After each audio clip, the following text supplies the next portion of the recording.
నాకు బాగా తెలిసిన ఒక పర్సన్ ఒక బిజినెస్ స్టార్ట్ చేశారు. స్టార్ట్ చేసి దానిలో ఏదో కొంత అప్ అండ్ డౌన్ అంటే హోటల్ బిజినెస్ స్టార్ట్ చేసి కొంత లేబర్స్ దాన్ని దొరకలేక అడ్వాన్స్ పేమెంట్ ఇదని ఫుడ్ క్వాలిటీ ఇదని మెయింటైన్ చేయటంలో ఏదో కొంత ఇష్యూ అయిపోయి సడన్గా ఆ బిజినెస్ని డ్రాప్ చేయాల్సి వచ్చింది.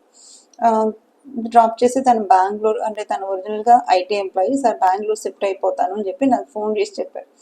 ఓకే, ఎందుకోసం బాగుంది కదా ఫుడ్, నేను కూడా టేస్ట్ చేశాను, చాలా బాగుండేది. ఎందుకంటే మనం ఇచ్చిన క్వాలిటీ ఫుడ్ తక్కువ కాస్ట్లో ఇవ్వలేము. జనాలకి అంటే క్వాంటిటీ ఎక్కువ కావాలని అనుకుంటారు, క్వాలిటీ తక్కువైనా పెద్దగా పట్టించుకోరు.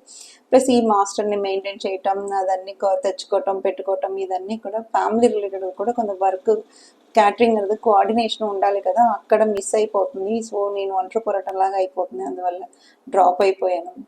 సరే మరి ప్రాఫిట్ నువ్వు పెట్టేదంతా వచ్చిందా లేదా అని అడిగాను.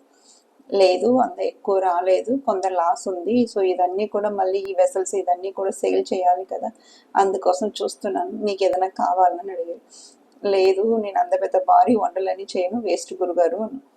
సరే అని చెప్తే సరే ఓకేనా, అందా ఓకేనంటే సక్సెస్ వస్తే బయట చప్పట్లు వస్తాయి, ఫెయిల్యూర్ అయితే మన ఇంట్లో మనం మంచిని అడిగినప్పుడు ఆ గ్లాస్ పెట్టే సౌండ్ని బట్టి మన సక్సెస్ అయ్యామో ఫెయిల్ అయ్యామో మన వాళ్ళు మనకు నేర్పిస్తారు.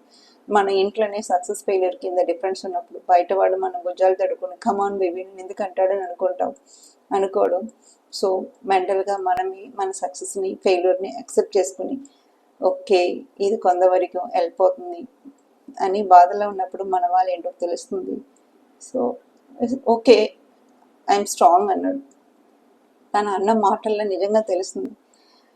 అంత లైఫ్లో ప్రతి వాడు సక్సెస్ అవునప్పుడు ఎప్పుడు అవ్వలేరండి. కొంతమందికి ట్రయల్ పీరియడ్ ఉంటుంది, కొంతమంది రీచ్ అవ్వగలుగుతారు, కొంతమంది రీచ్ అవ్వలేరు.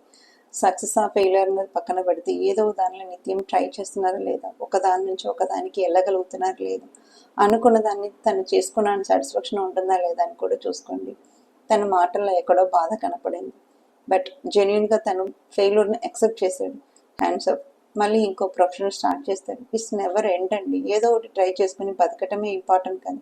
తన బిజినెస్లో లాస్ వచ్చిందని చచ్చిపోలేదు కదా, ఇంకో దాన్ని ట్రై చేస్తున్నాడు, వాళ్ళ పిల్లల కోసం ఏదో ఒకటి చేస్తున్నాడు. ఆ టైంలో మనం మోటివేట్ చేస్తే ఇంకా కొంత హ్యాపీగా బూస్ట్లా బాల్ని కొడితే నేలకేసి కొడితే పైకి ఎగురుతుంది. సో కింద పడంగానే అది ఓడిపోయిందని కాదు, పైకి ఎగరంగానే శాశ్వతంగా పైనే ఉంటుందని కాదు, మళ్ళీ కిందకి రావాల్సింది. సో కొంత వెయిట్ చేసి చూద్దాం, పోయేది ఏముంది. Be patient.